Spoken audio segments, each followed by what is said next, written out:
में बहुत सारी टुन्नी चिड़िया एक साथ रहा करती थी। उन चिड़िया की रिश्तेदार शहर से उस गांव में आती है।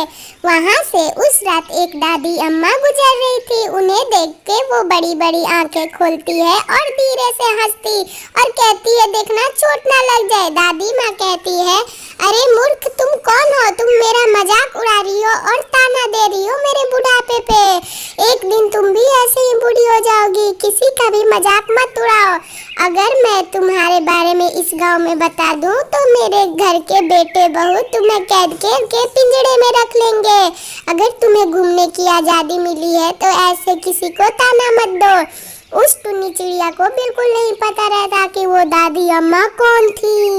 वो उनके सामने वहीं डटी रहती है, बिल्कुल भी नहीं हिलती और ना ही उनकी बातों से घबराती है। दादी माँ कहती हैं कि मुझे जब गुस्सा आ जाएगा तो मैं तुम्हें बता दूंगी कि मैं कौन हूँ। जब तक मैं तुम्हें अभी प्यार से बोल रही हूँ, तुम निकल जाओ यहाँ से। वो दादी माँ की बातें सुनती और वहाँ पे हंसने लगती। दादी माँ उसकी बातों को बिल्कुल भी ध्यान नहीं देती और अपना गुस्सा हमेशा चालू रखती है। दादी माँ वहाँ से गुस्सा के जाने लगती और कहती है, मैं तुम्हें बताती हूँ कि तुम कैसे सुधरोगी। वो टुन्नी हंसते हुए उस पहाड़ पे चढ़ जाती। तभी वहाँ पे एक बूढ़ी टुन्नी चिड़िया तुरंत आ जाती है। उसे देख के वो टुन्नी उतर जाती और उससे कहती है, अरे बाबा, आज तो मेरा भाग ही खराब है। सारी बुड्ढी से मेरा पाला पड़ रहा है। वो बुड्ढी टुन्नी चिड़िया हंसती है और उस जगह को ही बदल देती और अपने असली रूप में आ जाती और उस टुन्नी चिड़िया को एक बुड्ढी औरत का रूप ले देती है। फिर वो अपने इस बुढ़िया वाले रूप में बिल्कुल घबराए हुए उस भूतनी के सामने खड़ी हो जाती है। टुन्नी कहती है कि तुम मुझे मेरा वापस रूप दे दो। मैं तो कितनी सुंदर थी, इस रूप में मैं कैसे वापस शहर जाऊंगी?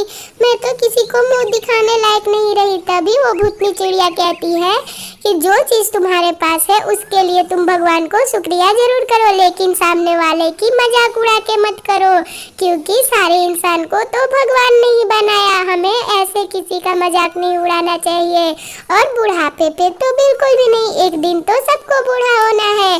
तुम कब से जिस बुढ़िया की मजाक उड़ा रही थी वो मैं ही थी। मैं मरी हुई आत्मा हूँ और 12 बजे रात के बाद मैं भटकती हूँ। अगर तुम मेरा मजाक उड़ा दोगी तो मैं तुम्हें छोड़ूंगी नहीं, लेकिन मुझे लगता है कि तुम्हें तुम्हारा सही सजा मिल गया है। अब तुम सुधर जाओगी और अपने इसी रूप में जाओ, शहर की ओर घूमो और सबको सही रास्ता दिखाओ। वो रोते रह जाती पर उसका वही रूप नहीं वापस आता है। भूतनी वहाँ से गायब हो जाती और वो रोते बिलखते वापस शहर चली जाती। इसीलिए कभी घमंड नहीं करना चाहिए और चिड़िया के लिए घर के बाहर दाना रख दे और चैनल को सब्सक्राइब कर दे प्लीज।